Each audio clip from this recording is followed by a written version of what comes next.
Good evening बच्चों, कैसे हैं आप सभी। आज एक बहुत ही अच्छा कंसेप्ट है इंसॉल्वेंसी। क्या बच्चे, इंसॉल्वेंसी। मैं चाहता हूं बेटा इस इंसॉल्वेंसी के कंसेप्ट को पहले एक बार आपको रिकॉल करा दूं, फिर रिकॉल कराने के बाद में हम आपको बेटा आगे की तरफ एंट्रियां आपका चेक करेंगे। घबराना नहीं है, क्योंकि हर नए कंसेप्ट को हमें सबसे पहले एक बार रिकॉल करना है। क्लियर है बच्चों? यस। तो शुरू करते हैं बेटा बिना टाइम गंवाए हुए, कि टाइम वेस्ट करने से कोई फायदा नहीं। जरा सुनना बेटा। इंसॉल्वेंसी मतलब दिवालिया। इंसॉल्वेंट का मतलब होता है दिवालिया। इंसॉल्वेंसी मीन्स दिवालियापन।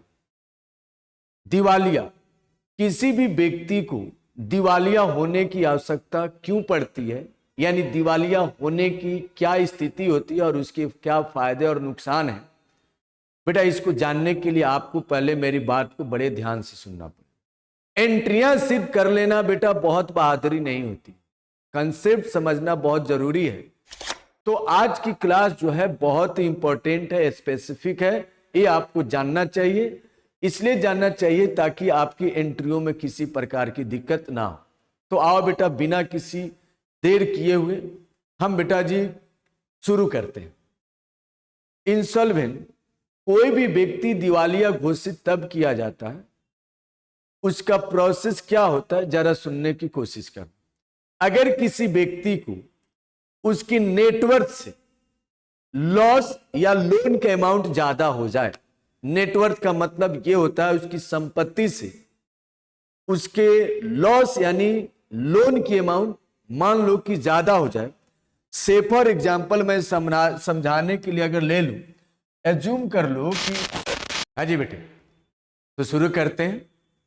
मैंने बोला था कि किसी व्यक्ति को इंसॉल्वेंसी यानी इंसॉल्वेंट घोषित कब किया जाता है, तो सुनना बेटा मेरी बात को।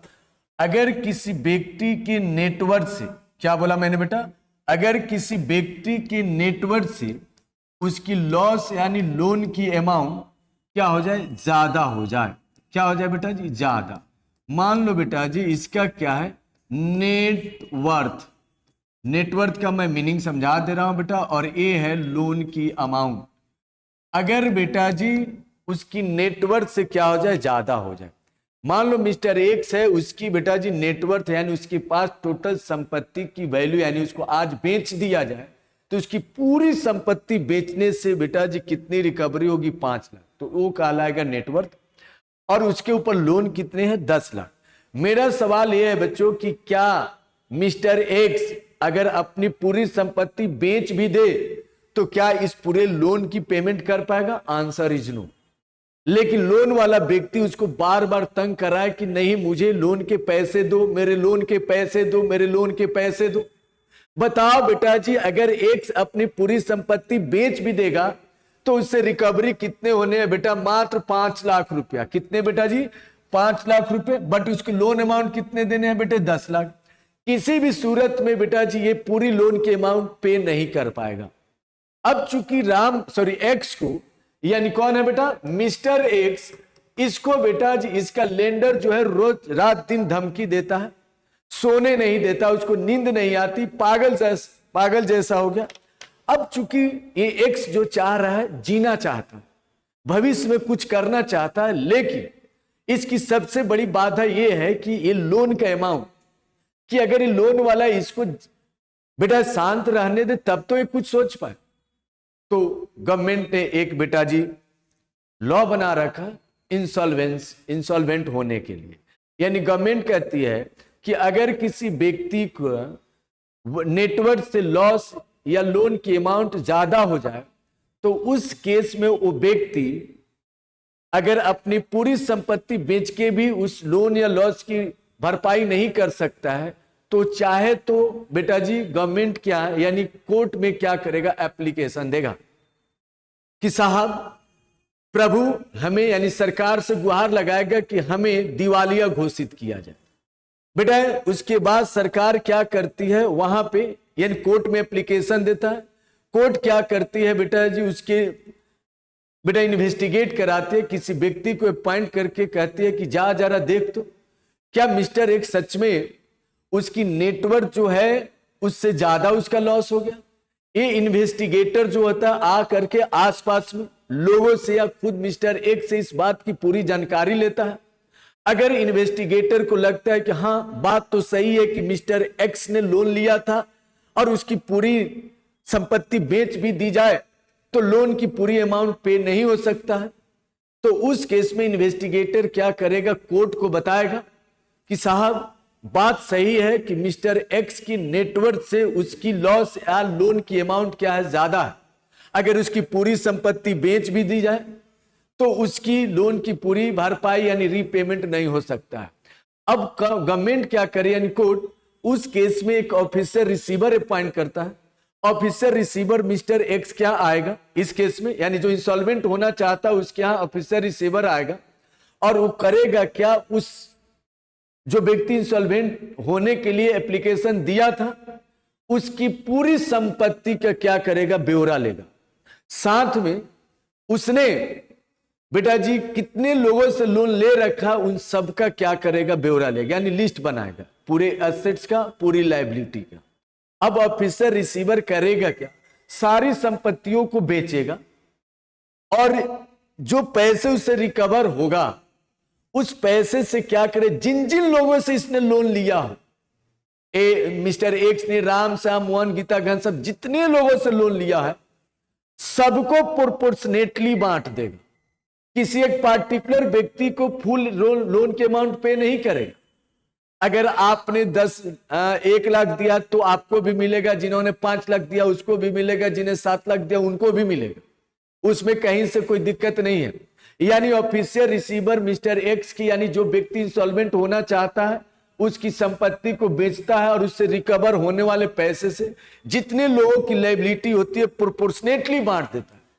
होता क्या, जब सारी संपत्तियों को बेच करके इन लोगों को जब प्रोपोर्शनेटली बांट देता है तो उस केस में ऑफिसर रिसीवर एक फाइनल स्टेटमेंट बना करके कोर्ट को क्या करता है बेटा जी, उसको सबमिट कर देता है कि साहब मैंने मिस्टर एक्स यानी जो व्यक्ति दिवालिया होना चाह रहा था उसकी सारी संपत्ति को मैंने बेचा है और उनको प्रोपोर्शनेटली जो भी उसके क्रेडिटर थे, लेंडर थे, सबको मैंने प्रोपोर्शनेटली बांट दिया।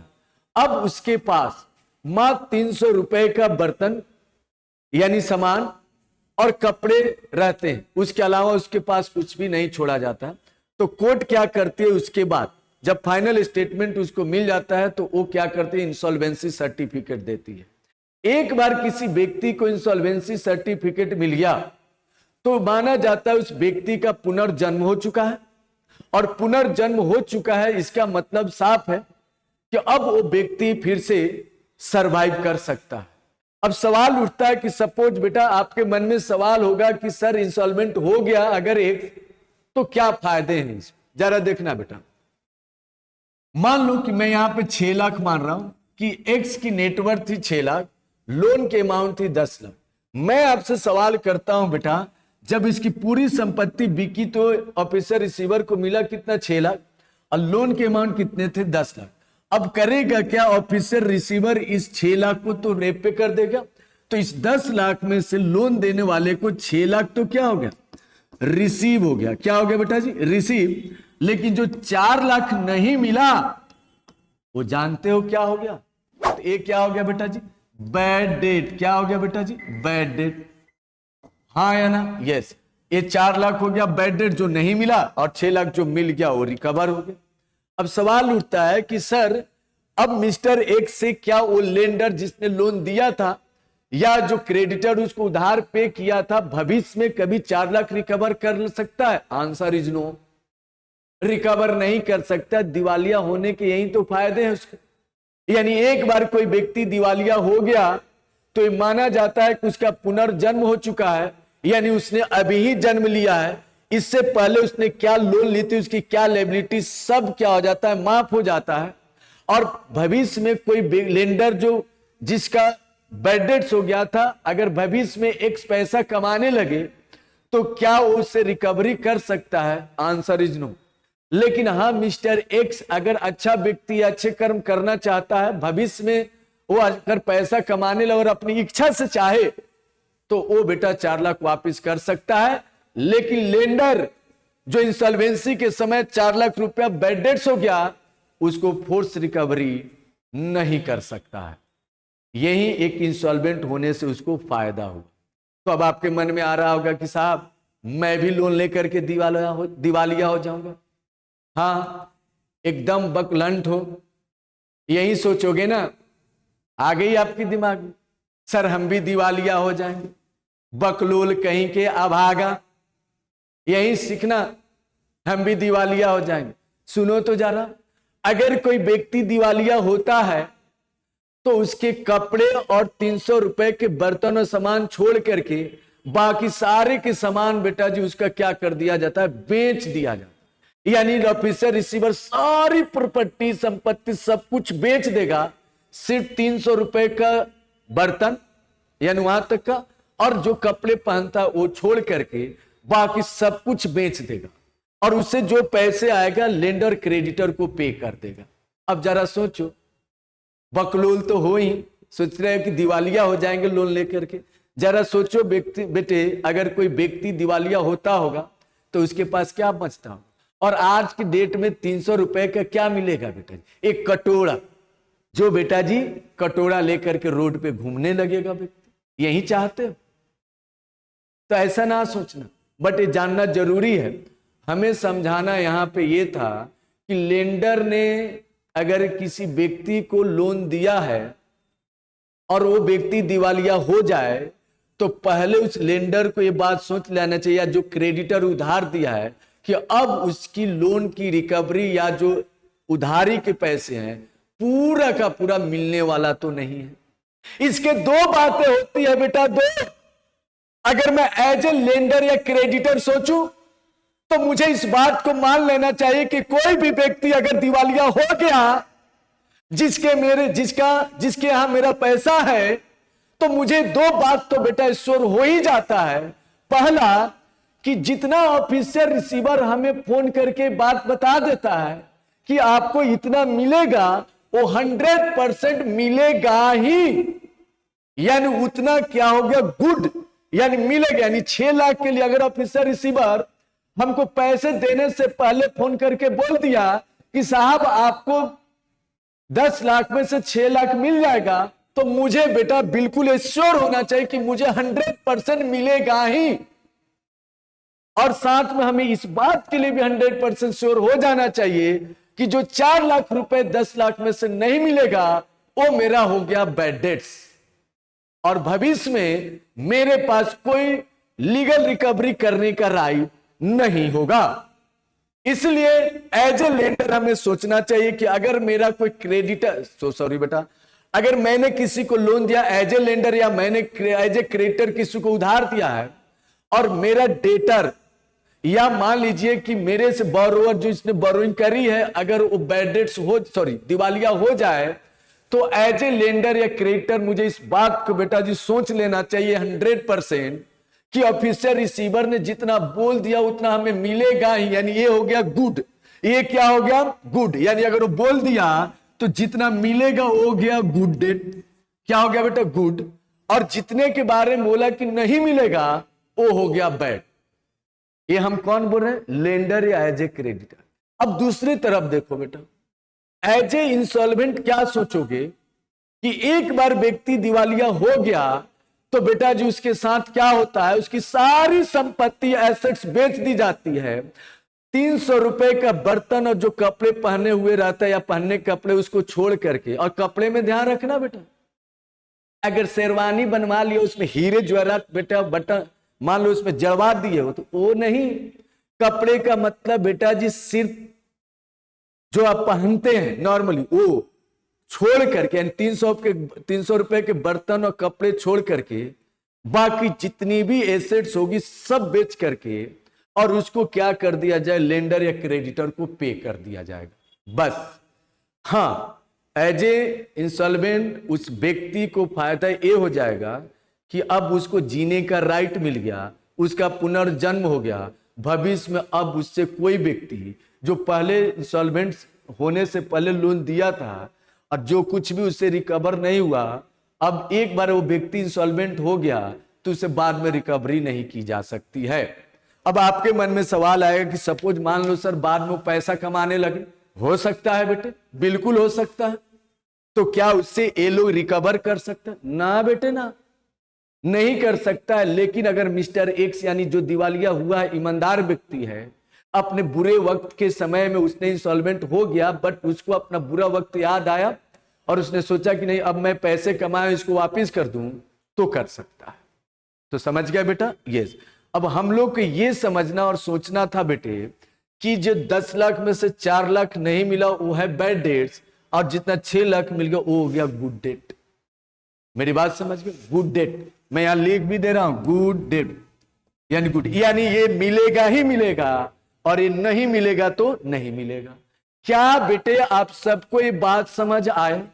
क्या आप सबको ये बात समझ आया? अब समझो बेटा, एक होता है बैड डेट्स और एक होता है डिस्काउंट। ध्यान से सुनना बेटा, जो मैं आपसे बात करूंगा उसकी जवाब देना। बेटा एंट्रियां ही सब कुछ नहीं है, ये समझना हम सबके लिए बहुत जरूरी है। अगर इसको आप नहीं समझते हो तो समझो आपसे बेटा जी क्या, आपसे बड़ा नालायक, आपसे बड़ा बेटा जी बेवकूफ कोई नहीं हो सकता अगर इसको ध्यान से नहीं समझा तो।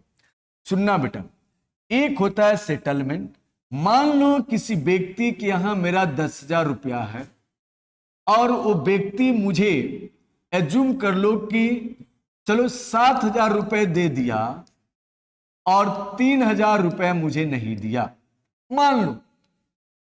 और वो व्यक्ति ये कह रहा है कि सर या भैया या साहब 7,000 ले लीजिए, 3,000 छोड़ दीजिए, कूल एंड फाइनल, बस अब इससे ज्यादा नहीं।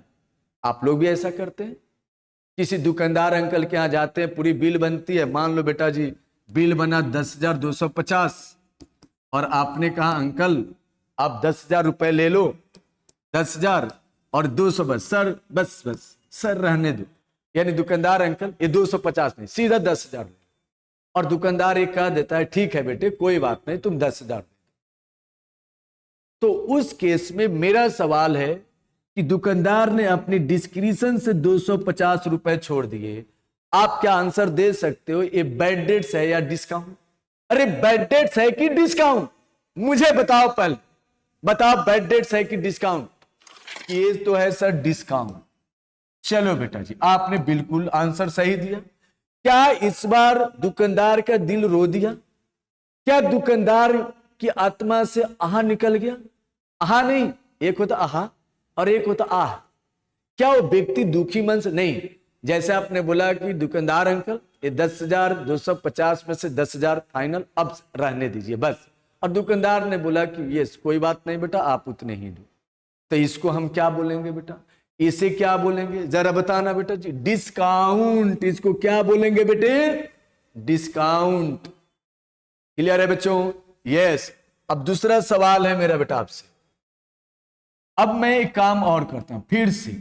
मान लो कि आपने 10,250 रुपए किसी को देने हैं, आपने उसे 10,000 रुपए दे दिया और 250 रुपए आप उसे नहीं दे रहे हो, लेकिन वो व्यक्ति कह रहा है कि नहीं 250 रुपए हमें दे दो। आप बोल रहे हो कि नहीं नहीं देंगे, लेकिन वो मानने को तैयार नहीं, बोला कि नहीं भाई हमको घाटा लग जाएगा, बहुत दिक्कत है 250 देने, यानी मान ही नहीं रहा है दुकानदार भाई। या जिससे आपने पैसे लिए हैं वो मानने को तैयार नहीं, बोला कि नहीं नहीं हम 250 नहीं छोड़ सकते हैं, और आप जबरदस्ती उसको नहीं देते हो और उसकी आत्मा रो देती है। अब बताना बेटे, यानी आप किसी से 10,250 लिए थे, आपको देना था, उसमें से 10,000 दे दिए, 250 आप नहीं दे रहे, बस सामने वाला छोड़ने को भी राजी नहीं है, कर रहा है कि नहीं साहब मैं नहीं छोड़ूंगा मुझे पैसे चाहिए, और आप उसको नहीं दे रहे। बताइए ये क्या होगा बेटा जी? ये क्या होगा? Bad debt. क्या होगा बेटा? बैड डेट्स होगा। वेरी नाइस बेटा जी, ये हो गया बैड डेट, इसको कहते हैं बैड डेट्स। अब डिस्काउंट और बैड डेट्स में अंतर क्या होता है जरा सुनना, जरा सुनो बेटा, ध्यान से सुनो। अरे ध्यान से सुनो ना बेटे, दोनों में क्या अंतर है, ध्यान से सुनो। डिस्काउंट का मतलब होता है कि अगर किसी व्यक्ति को हमें पैसे देने हैं या किसी से हमें लेने हैं, मान लो और अगर मुझे किसी को देना है और सामने वाला व्यक्ति से मैंने स्वेच्छा से कहा कि सर अंकल मैं इतना पैसे ही दे रहा हूं, इसके बाद बाकी रहने दीजिए, फाइनल कर दीजिए, और वो बेटा अपनी खुशी से उसको लिख देता अच्छा ठीक है कोई बात नहीं, तो वो हो गया डिस्काउंट। अब हम कैसे समझेंगे कि उसने अपनी खुशी मन से छोड़ा है?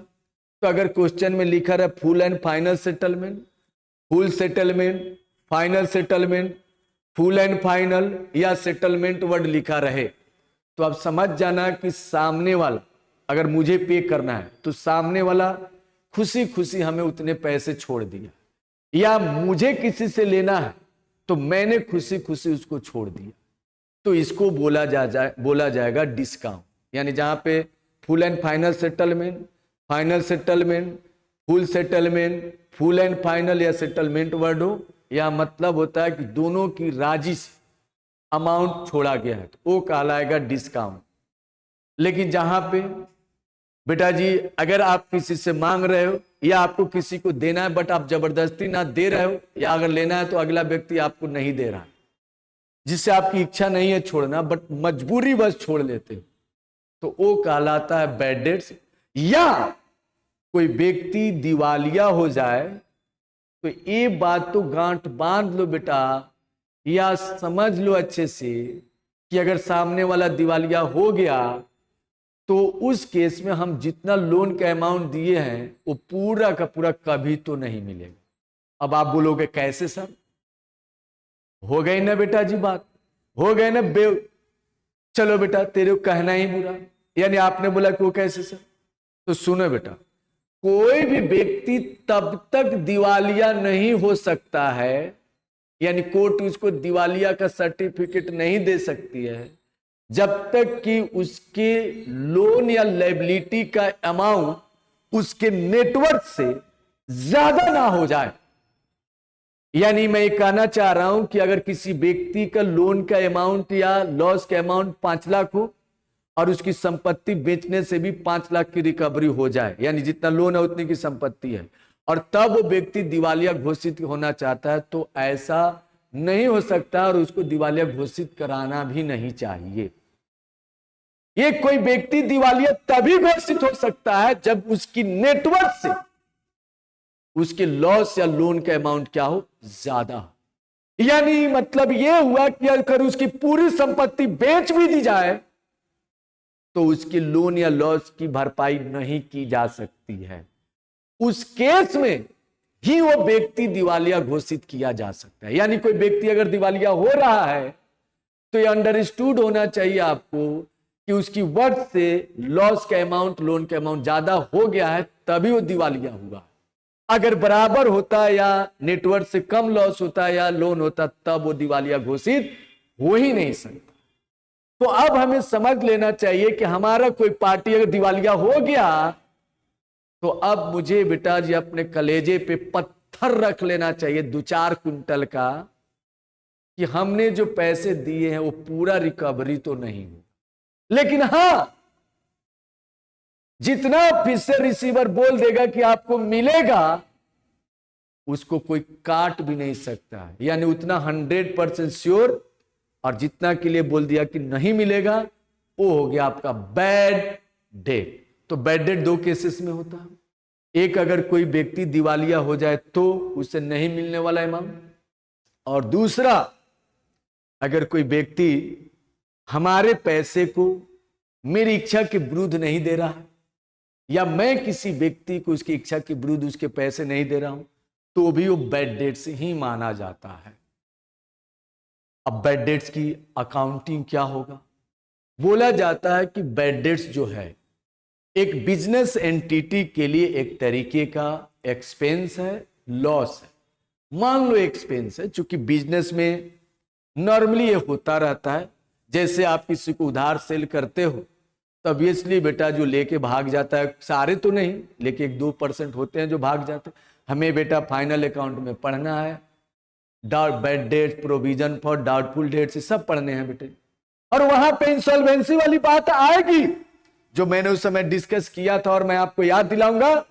और आप देखना बेटा जी कि अगर एक कंसेप्ट आपने याद रख लिया तो आपको दिक्कत आने वाला नहीं है। क्लियर है बच्चों? यस। तो बैड डेट्स को एक्सपेंस माना जाता है। एक्सपेंसेस आर नॉमिनल अकाउंट, और नॉमिनल अकाउंट का गोल्डन रूल कहता है कि एक्सपेंस हो तो डेबिट, इनकम हो तो क्रेडिट। तो बेटे हम एक काम करते हैं, इसकी थोड़ी जर्नल एंट्रियां बता देते हैं, आपको समझ आ जाए। तो आपने दोनों में बता दिया मैंने, मैं बैड डेट्स की मैं चाहता हूं कि आपको एंट्रियां बता दूं ताकि आपको बेटा जी दिक्कत ना हो। तो आओ बेटा, मैं एक काम करता हूं, बैड डेट और बैड डेट्स का बेटा जर्नल देखना क्या होगा। बैड डेट्स का जर्नल होता है पहला फॉर बैड डेट,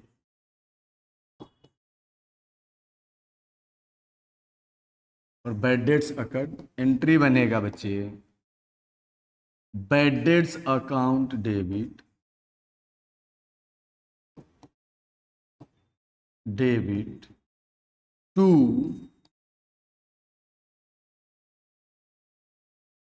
पार्टी, मैं यहां पे पार्टी लिख रहा हूं बेटा, party account being bad debt occurred. Clear है बच्चों? Being bad debts occurred. Clear बेटे? यस। दूसरा, जब बैड डेट्स रिकवर होता है फॉर बैड डेट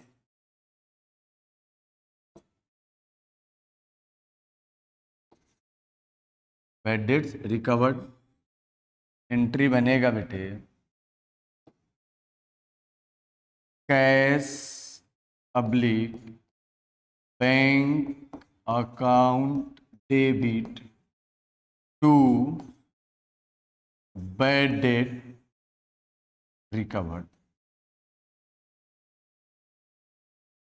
बेटा यानी भविष्य यानी फ्यूचर, सो सॉरी, हाँ ठीक है, रिकवर्ड अकाउंट नरेशन बनेगा बीइंग बैड डेट रिकवर्ड। बेटा ये क्या होता है जरा ध्यान देना। मान लो कि आपका किसी के यहाँ पैसा था, वो आपको नहीं दिया, तो नहीं दिया तो आप उसको बैड डेट्स मान लिया और उसकी एंट्री पास कर दी, और तब भविष्य में वो बैड डेट्स, मान लो व्यक्ति आपको पैसे ला के दे देता है, तो उसको हम बोलते हैं बैड डेट्स रिकवर।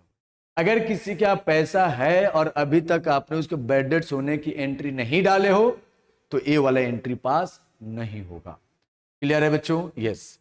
अब इन केस ऑफ बेटा जी इंसॉल्वेंसी हम लिखेंगे for in case of insolvency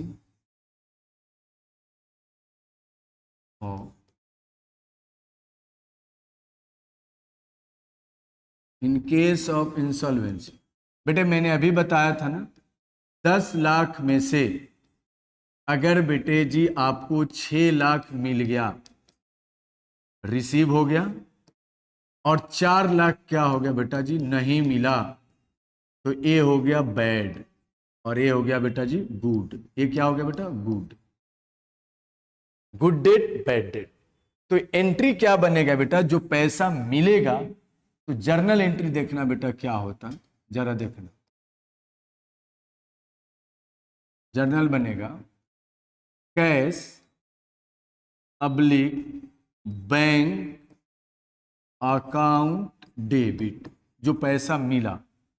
फिर बैड डेट्स के लिए एंट्री बनेगा bad debt account debit to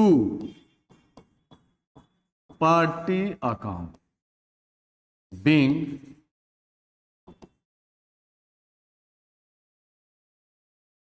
being payment receive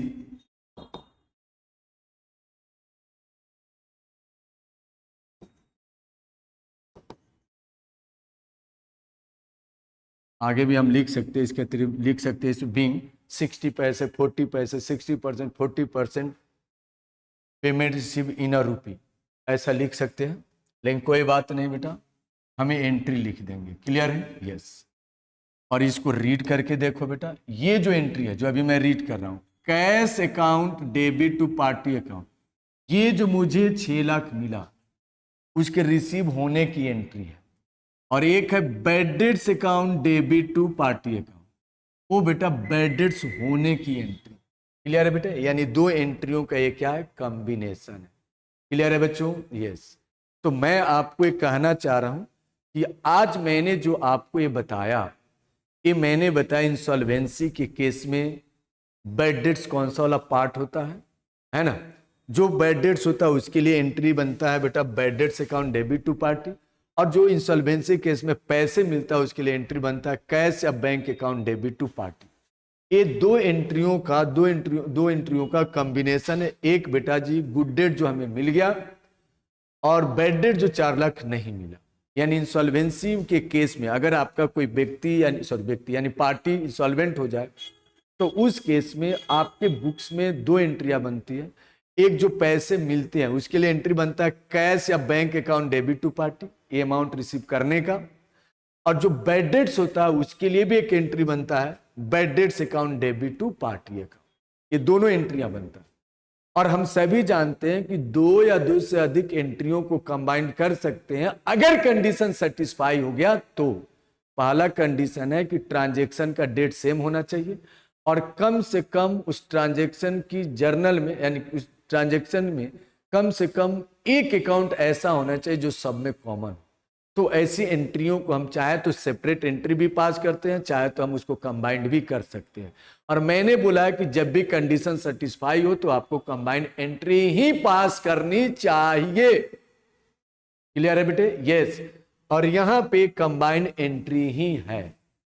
तो मैं उम्मीद करूंगा बेटे आपको ये बात समझ आ गया है। आप लोग को बेटे इसको क्या करना है, एक बार रिवाइज कर लेना। कल जो क्वेश्चन नंबर बेटे 5 जो है उसको मैं चेक करूंगा और फिर हम लोग आगे बढ़ेंगे। आज के लिए इतना ही है। भारत माता की जय।